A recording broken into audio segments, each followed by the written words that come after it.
Tahun 2024 saat ini genap 100 tahun jatuhnya masa kejayaan Islam. Pertanyaannya, apakah akan muncul seorang mujadid? Saat ini banyak masyarakat yang membicarakan istilah mujadid yang akan muncul di tahun 2024. Persepsi ini tidak lepas dari sejarah berakhirnya kejayaan Islam pada masa kejayaan Turki Utsmani tahun 1924. Dengan perhitungan matematis, jika dihitung 100 tahun dari tahun 1924 akan tepat pada tahun 2024. Inilah yang memicu spekulasi tentang kemungkinan munculnya seorang mujadid pada tahun ini tersebut. Dalam penulisan sejarah Islam, para mujadid ini seringkali menjadi pembabakan masa keislaman, seperti masa Khalifah Umar bin Abdul Aziz pada tahun 717 Masehi. Akan tetapi, apa yang dimaksud sebagai mujadid? Apa saja kriterianya? Secara etimologi, kata mujadid berasal dari kata bahasa Arab, yaitu mujadu yang berarti seorang alim yang membawa pembaruan atau pembaharuan. Dalam budaya Islam, mujadid sendiri adalah orang yang mengembalikan ajaran Islam ke jalan yang benar, ketika penyimpangan Al-Quran dan hadis dirasa menjamur. Mujadid bisa saja dari kalangan ulama, pemimpin, atau bahkan cendekiawan. Namun, yang pasti, mereka adalah orang yang berpengaruh besar dalam menegakkan agama Islam pada zamannya. Tugas seorang mujadid adalah membangkitkan, memperbaiki, dan meluruskan kembali ajaran Islam yang telah dinodai dari kekufuran dan sebagainya. Dalam sebuah hadis, dijelaskan bahwa Rasulullah Shallallahu Alaihi Wasallam menyebutkan bahwa seorang mujadid akan muncul setiap 100 tahun sekali. Dalam hadis riwayat Abu Hurairah radhiyallahu anhu, Nabi Muhammad Shallallahu Alaihi Wasallam bersabda, "Sesungguhnya Allah Subhanahu wa Ta'ala mengutus kepada umat Islam, setiap 100 tahun, ada seseorang yang memperbarui untuk mereka ajaran agama mereka."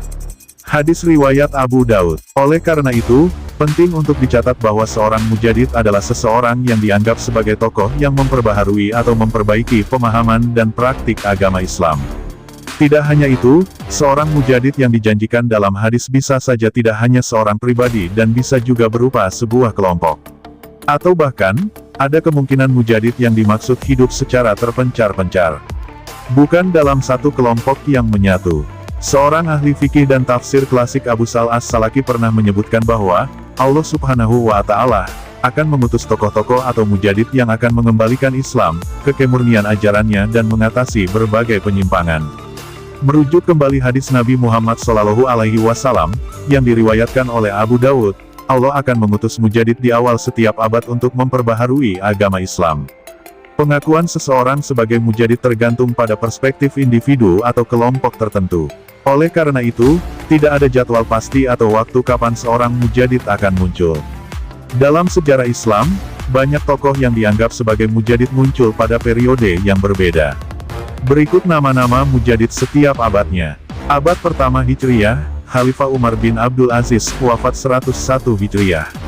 Abad kedua, Muhammad bin Idris Asy-Syafi'i atau dikenal dengan Imam Syafi'i, wafat 204 Hijriyah. Kedua sosok ini hampir disepakati oleh semua ulama. Bahkan Imam Asy-Syafi'i diisyaratkan langsung oleh baginda Nabi Shallallahu Alaihi Wasallam. Abad ketiga, Imam Ibnu Suraij, wafat 306 Hijriyah, atau Abul Hasan Al-Asy'ari, wafat 324 Hijriyah. Pada abad ketiga ini, Imam Nawawi dan Imam Tajuddin As-Subki lebih memilih Imam Ibnu Suraij. Sedangkan Imam Ibnu Asakir merujikan Imam Asy'ari yang menempati mujadid di abad ketiga. Abad keempat, Abu Hamid Al-Isfirayini, wafat 406 Hijriyah, atau Imam Sa'd bin Abi Sal As-Suluki atau Abu Bakar Al-Bakilani, wafat 403 Hijriyah. Imam Ibnu Asakir lebih memilih yang terakhir. Untuk abad kelima Hujatul Islam Abu Hamid Al-Ghazali, wafat 505 Hijriyah. Beliau termasuk mujadid yang disepakati oleh para ulama.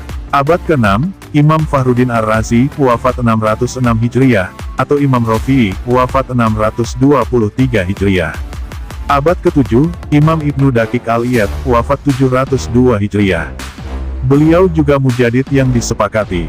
Abad ke-8, Imam Sirojuddin Al-Bulkini, wafat 805 Hijriyah, atau Imam Iraqi, wafat 806 Hijriyah. Abad ke-9, Imam Suyuti, wafat 911 Hijriyah. Imam Suyuti menganggap beliaulah mujadid di abad tersebut. Abad ke-10, Imam Syamsuddin Ar-Romli, wafat 1004 Hijriah. Abad ke-11, Ibrahim bin Hasan Al-Kurdi, wafat 1101 Hijriah. Abad ke-12, Sayyid Murtado Az-Zabidi, wafat 1205 Hijriah. Sampai seterusnya hingga hari kiamat. Imam Suyuti menyebutkan bahwa pada akhir abad umur dunia ini, Nabi Isa, alaihissalam akan muncul sebagai mujadid terakhir. Pemilihan tokoh mujadid ini tentu bukan asal-asalan, melainkan ada kriteria yang harus dipenuhi.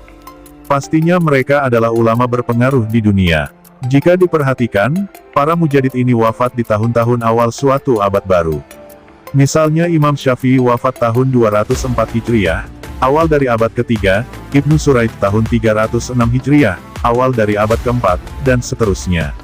Para ulama menyimpulkan bahwa makna waktu, diutusnya, mujadid dalam hadis itu adalah penghujung atau akhir abad. Jadi, Imam Syafi'i menjadi mujadid di akhir abad kedua, dan seterusnya. Demikian ulasan tentang mujadid dalam Islam dan berikut tokoh-tokohnya setiap abad. Adapun kebenarannya semuanya dari Allah Subhanahu wa Ta'ala. Semoga bermanfaat.